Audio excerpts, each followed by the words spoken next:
Saints are those men and women who pursued virtue in contradiction to the ways of the world and bore witness to Christian hope. Centuries cannot live into oblivion thoughts of such rare pearls that illuminated an entire era and area and made their lives meaningful with their noble deeds. India, our motherland, acclaimed for this spiritual heritage, contributed several great saints like St. John Brito, St. Gonzalo Garcia, and St. Joseph Vaz to the Universal Church. But the land that was blessed with the ministry of St. Thomas the Apostle had to wait till the 21st century to claim saint of its own through St. Alphonsa.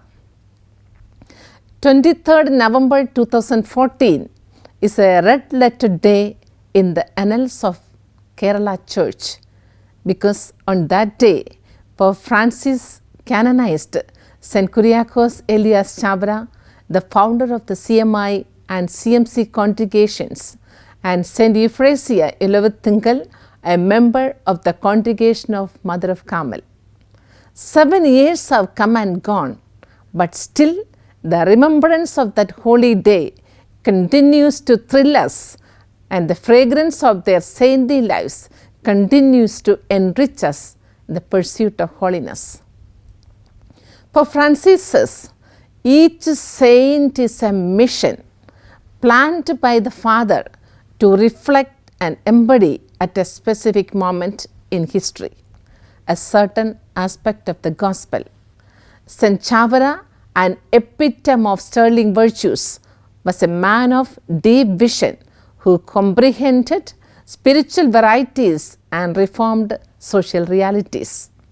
St. Euphrasia is a rare beauty, a mystic who personalized the prayer heritage of Carmel and lived according to the divine inspiration. A close analysis of their lives will indeed surprise us with its plurality. St. Chavara is acclaimed as a man of action who impacted the spiritual, social, and cultural realms, and while St. Euphrasia was a humble nun who could only perform small and insignificant acts of charity within the four walls of the convent. St. Chavara acted with the extraordinary courage to meet the challenges of his time. His basic vision for brightening the society was to impart literacy to the people. He firmly believed that a society could make progress only through knowledge and wisdom. For him, education aimed at the integral development and transformation of the human person, a transformation from bonds of poverty, ignorance, exploitation, etc., making one mature, responsible, intellectually well-trained, and morally upright, socially committed, and spiritually inspired. St. Euphrasia's desire to love God and to make Him loved transcribed into her spirituality. Her supreme love for God flowed out to others, to the sisters in the community, to those whom she met, and those who came to her requesting prayer and help. She loved all with a sincere, deep love, with a divine spirit, and prayed for them. It is indeed paradoxical that the multifaceted and towering personality of St. Chavara does not overshadow modest life of St. Euphrasia.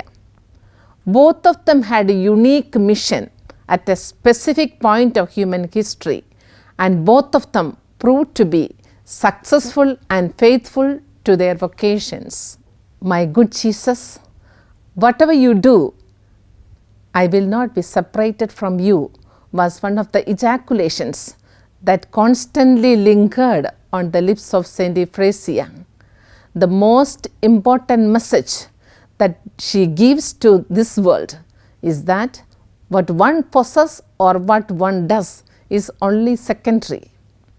primary importance is always for what one is rather than what one has.